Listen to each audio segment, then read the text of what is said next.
Hakuna kitu kizuri kwenye muziki ambao unaufanya alafu ukawa unapanda kadri vile ambavyo unapanda na unaona kabisa unapanda. Mario ametengeneza historia kubwa sana ya kuwa moja kati ya wanamuziki ambao ninayo mawili asubuhi hii ya leo ambao naomba nikuambie kuhusiana na Mario.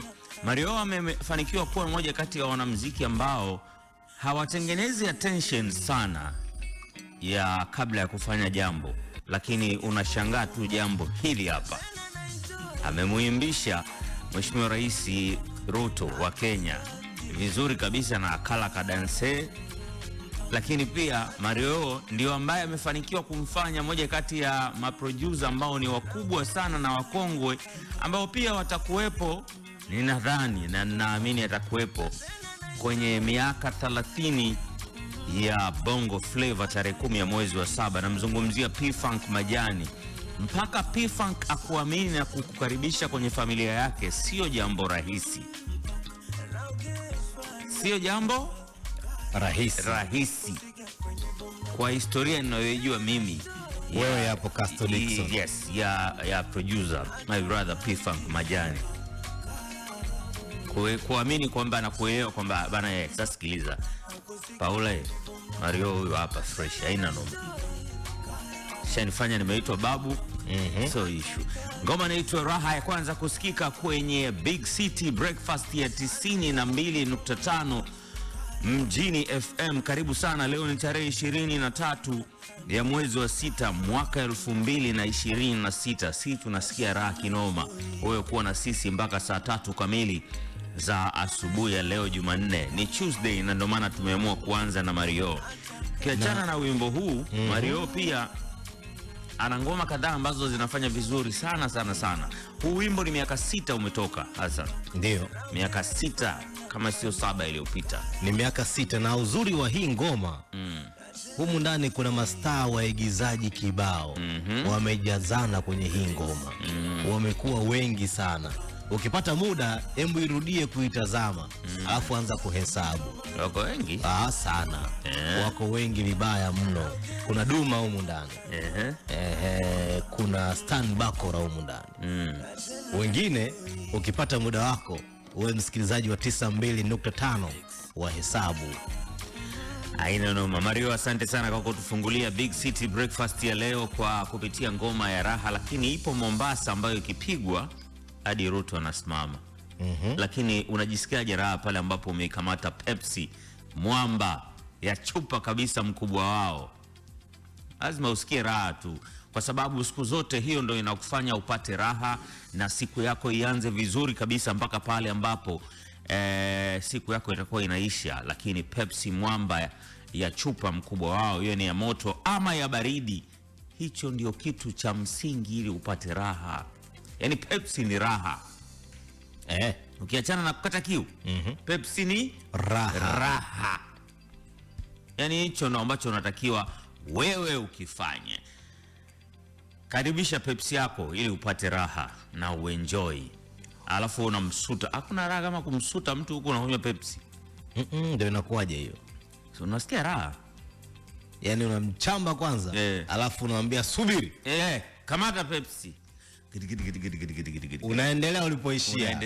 Sasa wewe ambaye unataka kusikia raha zaidi baada ya kugonga Pepsi yako, nikwambie kuna shilingi milioni 100.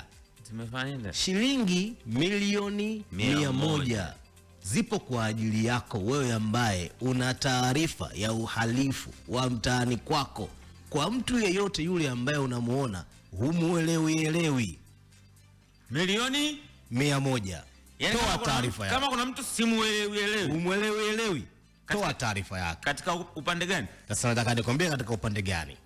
Waziri wa mambo ya ndani ya nchi Patrobas Katambi ametoa namba yake binafsi ambayo ni 0665. Na mimi naruhusiwa kusave. Andika, Casto andika. 0665 111 222.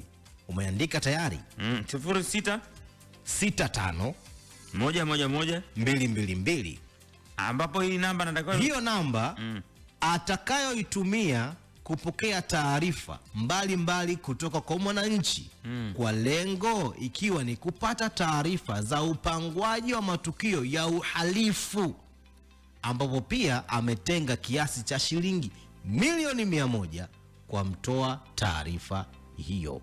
nalindwa. Wekasto, kwani usilindwe tena? Waziri wa mambo ya ndani ambayo tena. hizo taarifa ambazo unatoa zinahusiana na nini? Nimekwambia uhalifu. Za uhalifu. Kama nikikuona Hasani sikuelewi atoa taarifa. Watu wanachobana hapa.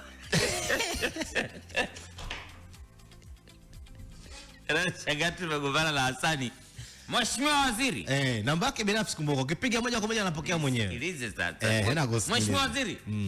Kuna kijana anaitwa Hassan Chema, simuelewi kabisa. Simuelewi. Umuelewi kwa nini? Hasani bwana, kila nikija namkuta tu yeye ndo ameshatangulia ofisini. Anatokea wapi? Analala wapi? Taarifa kama hizo. Lakini zenye uhalifu sasa ndani yake. Uhalifu ndani yake. Waziri Katambe ametoa kauli hiyo wakati akizungumza na waumini wa msikiti wa Mukadam uliopo kata ya Chang'ombe iliyopo wilaya ya Dodoma mjini, ambapo kimefanyika mashindano ya Qur'an na harambee ya ujenzi wa msikiti huo. Umeelewa Ni jambo jema. Lakini sasa mimi natamani zaidi Mheshimiwa Waziri angefafanua zaidi kuhusiana na amefafanua wa mimi mtoa taarifa. Amefafanua vizuri sana. Au tumsubiri Jamali atakuja kufafanua. Jamali pale akiwa ameingia kwenye soma hiyo. Na hii naona turudi naye hapa waziri. Au unasemaje Castro? Sawa. Kwa sasa tuelekee wapi? Uelekeo wa sasa hivi tunaenda wapi Castro? Uelekeo wa sasa ni kwamba leo ni Jumanne na ni Tuesday, tunachagua kile ambacho tunakichagua. Mimi natamani sana kufahamu Hassan, nini vitu sahihi vya kufanya na mwanao anapokuwa likizo? Vitu sahihi vya kufanya na mtoto wako anapokuwa likizo. Jamaa wanarudi shule sio siku nyingi. Likizo ndio imekwisha hiyo. Ndio hiyo.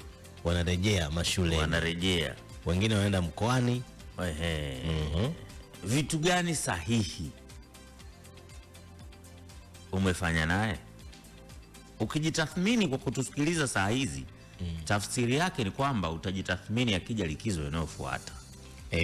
Unajua familia nyingi zinanichosha kwenye sehemu moja. Ipi? Unajua kumpeleka mtoto beach ama kumtoa mtoto out bado sio matumizi sahihi sana. Ukajitamba eti nimemtoa mtoto out naye ameenda meheng kidogo na. Sasa Castro, familia yako nataka kuipeleka wapi kama sio beach? Sijamaanisha kwamba kumpeleka beach ama kumpeleka out ni kosa. Sehemu gani sahihi sa umpeleke? Unapokuwa unahangaika kuitafuta ama umeshailipa hiyo ada wakati yeye yuko shule, jitahidi pia kutafuta mazingira rafiki ya yeye kukopi, kwa maana ya kuambatanisha anavyovisoma na vitu ambavyo akija pia likizo anavifanyia practice, kwa maana ya practical. Umeelewa vizuri? Kwa mtafutie tuition. Kumbe kuna watu ambao wao mtoto wake alikuwa likizo lakini kiuhalisia alimweka dukani. Ipo. Sasa kwani kuna ubaya akisaidia kazi? Ndio maana nikakwambia hivi, jitahidi kutengeneza mazingira ya kwamba anapokuwa likizo, zaidi ya hivyo ambavyo nimevisema kama beach sio na kumpeleka outing na nini, mtengeneze mazingira ya practical zaidi, yani vitendo vya kiutendaji vya kile anachokisomea. Kwa kumweka dukani ni sehemu sahihi. Inategemea na muda na kumpangia ratiba, kwa sababu unamfanya akili yake inakuwa active. Umeshawahi kumkuta mtoto dukani afu kwenye swala la change? Ushawahi kumwona ana dalili za kudhulumiwa? Mimi maeneo ninapoishi kuna mtoto amerudi likizo yuko dukani. Yule mtoto Kwanza hakopeshi. Nimekwambia practical muhimu. Kwanza hakopeshi, nimeshamshuhudia. Sababu si haja kuzoea. Nimeshamshuhudia mama mmoja pale kaenda dukani, anamwambia, kwani baba yako hajakupa maelekezo? Mimi baba hajanipa maelekezo. Maneno yote marefu hayo. Sina. Maelekezo sina. Basi huo unga uweke hapo na kuja kupitia. Sawa. Hana mambo mengi. Jibu ni sina na sawa. Maanake hakopeshi. Kama da kukopa, piga simu kwa baba yake. Pataneni nyinyi. Alafu aje pale dukani, baba yake yule pale na yeye yuko hapa. Kopa, baba yake akiwa anaandika kwenye daftari. Hayo ndo matumizi sahihi ya nini? Ya likizo. Yaani watoto tuwaweke kama gadi. Wako kwenye practical, kauzu, zoezi limeisha. Uongo? Ndio hivyo bana. Karibu sana kwenye Big City Breakfast mpaka saa 3 kamili za asubuhi. Si tupo hapa, mimi naitwa Castro Dickson. Unaweza kaniita mzee vizuri, mjomba ndio mama. Niko na Winga Hassan Chema, bila kumsahau Jamali Mruma pamoja na Wande.